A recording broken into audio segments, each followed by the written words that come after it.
अस्सलाम वालेकुम, मैं हूं गुलाम नबी। स्टूडेंट्स, इस वीडियो में हम 11th क्लास की जो कंप्यूटर साइंस है उसके दूसरे चैप्टर का जो सिंपल सा टॉपिक समझने वाले हैं वो है असाइनमेंट ऑपरेटर।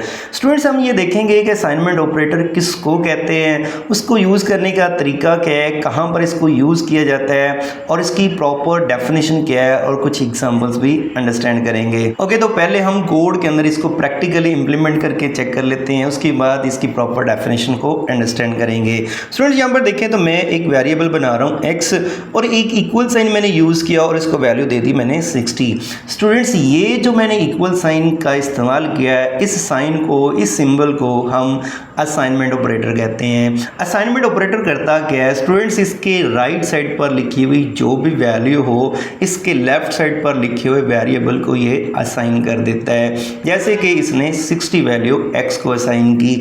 इसी तरह अगर मैं यहाँ पर लिखूँ y इज इक्वल टू 50, तो ये क्या है, इक्वल साइन हमारा क्या हुआ, असाइनमेंट ऑपरेटर। इसके राइट साइड पर क्या है 50 और इसकी लेफ्ट साइड पर क्या है y वेरिएबल, तो 50 ये असाइन कर देगा y को। अच्छा स्टूडेंट्स, राइट साइड पर अभी हम कह रहे थे कि एक वैल्यू है जो ये लेफ्ट साइड वाले वेरिएबल को असाइन करेगा।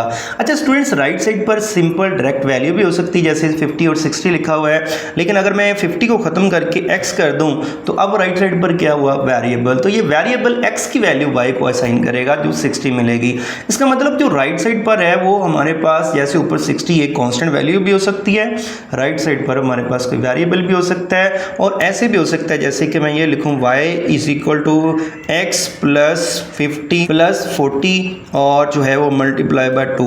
तो यहाँ पर देखें अब हमारे पास ये राइट साइड पर क्या है, एक पूरी एक्सप्रेशन लिखी हुई है।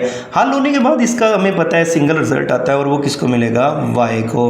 तो इसका मतलब ये हुआ कि असाइनमेंट ऑपरेटर अपनी लेफ्ट साइड पर लिखी हुई जो भी चीज़ हो, चाहे वो कांस्टेंट हो, चाहे वो वेरिएबल हो या एक्सप्रेशन हो, उसकी वैल्यू एक्चुअली लेफ्ट साइड पर लिखे हुए वेरिएबल को असाइन करता है। तो स्टूडेंट्स, यहाँ पर देखें सिंपल सी इसकी डेफिनेशन लिखी हुई है हमारे सामने। असाइनमेंट ऑपरेटर है क्या, assignment operator store a value or computational result in a variable. वही एक सिंपल वैल्यू भी हो सकती है और कोई कैलकुलेशन का रिजल्ट भी हो सकता है, वो एक वेरिएबल को अंदर स्टोर करवाता है।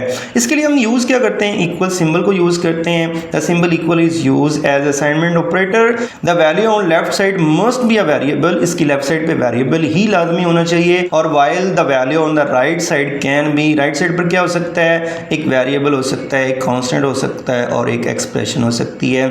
स्टूडेंट्स, यहाँ पर देखें तो उसने बताया भी है, राइट साइड लेफ्ट साइड पर सिंपल वेरिएबल होगा, राइट साइड पर आपका कांस्टेंट वेरिएबल और एक्सप्रेशन हो सकती है। और सिंपल इक्वल साइन की राइट साइड वाली चीज़ को हम आर वैल्यूज़ कहते हैं और लेफ्ट साइड वाली चीज़ को हम एल वैल्यूज़ कहते हैं। अब इसकी कुछ एग्जांपल्स आपके सामने, जैसे मैंने कोड के अंदर भी बताई, ये ए को 4 वैल्यू असाइन करवा रहा है, ये बी को एक एक्सप्रेशन की वैल्यू असाइन कर रहा है जो 9 होगी, ये सी को भी एक एक्सप्रेशन की वैल्यू असाइन करवा रहा है जो एक्स और वाई का मल्टीप्लाई होगा। तो स्टूडेंट्स, ये था हमारा असाइनमेंट ऑपरेटर। होपफुली आप लोगों को अंडरस्टैंडिंग होगी।